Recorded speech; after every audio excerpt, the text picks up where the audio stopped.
Hi friends, இன்றைக்கி கொத்தமல்லி சட்னி எப்படி பண்ணலான்னு பார்க்கலாம். ஒரு கைப்பிடி அளவு உளுந்து பருப்பு, கடலைப்பருப்பு, 2 பச்சை மிளகா, 4 பூண்டு, ஒரு துண்டு இஞ்சி, ஒரு பெரிய வெங்காயம் கட் பண்ணி வச்சுருக்கு, 1 கப்பு தேங்காய் மூடி கட் பண்ணி வச்சுருக்கு, ஒரு தக்காளி, ஒரு கட்டு கொத்தமல்லி கிள்ளி வச்சுருக்கோம். ஒரு கடாய் எடுத்து அடுப்பை பற்ற வச்சுக்கிறோம். ஒரு கடாய் வச்சுக்கிறோம். சூடானதும் நல்லெண்ணெய், தேவையான அளவுக்கு நல்லெண்ணெய் ஆட் பண்ணிக்கலாம். எண்ணெய் சூடானதும் கடலைப்பருப்பு, உளுத்தம் பருப்பு,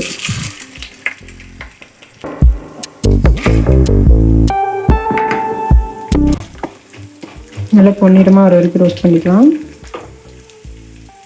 அடுத்து பச்சை மிளகா, இஞ்சி பூண்டு,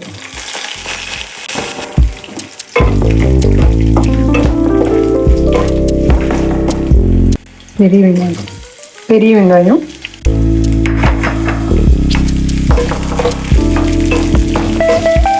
வெங்காயம் நல்லா பொன்னிறமாக வதங்கணும். வெங்காயம் நல்லா வதங்கிடுச்சு. ஒரு தக்காளி ஆட் பண்ணிக்கலாம்.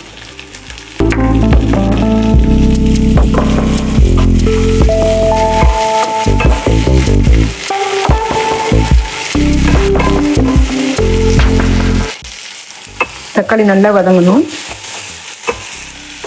தக்காளி நல்லா வதங்கிடுச்சு. தேங்காய் ஆட் பண்ணிக்கலாம்.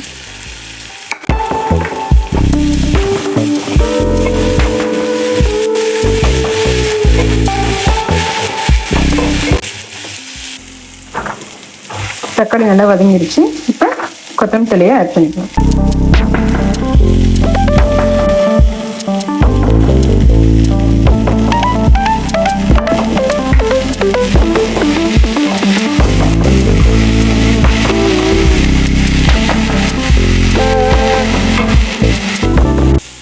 கொத்தமல்லி நல்லா வதங்கிடுச்சு. இது ஆறுன வாட்டி மிக்ஸி ஜாரில் போட்டு பேஸ்ட் பண்ணிக்கலாம். உப்பு போட்டுக்கோங்க. இப்போ ஒரு சின்ன பேன் வச்சுட்டு அதில் நல்லெண்ணெய் கொஞ்சம் ஆட் பண்ணிக்கோங்க.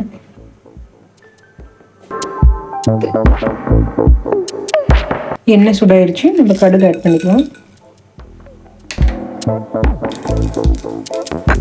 கடுகு நல்லா வெடிச்சிருச்சு. சரி,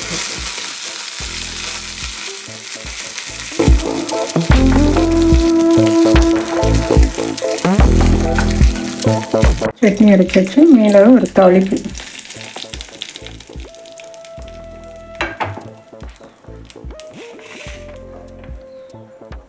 வாங்க சாப்பிடலாம். கொத்தமல்லி சட்னிக்கு சூடாக ரைஸ் இருந்ததுன்னா காம்பினேஷன் நல்லாயிருக்கும். நீங்களும் இந்த மாதிரி செஞ்சு வீட்டில் சாப்பிடுங்க. வீடியோ பிடிச்சிருந்தா லைக் அண்ட் சப்ஸ்கிரைப் பண்ணுங்கள். தேங்க்யூ ஃபார் வாட்சிங் மை சேனல்.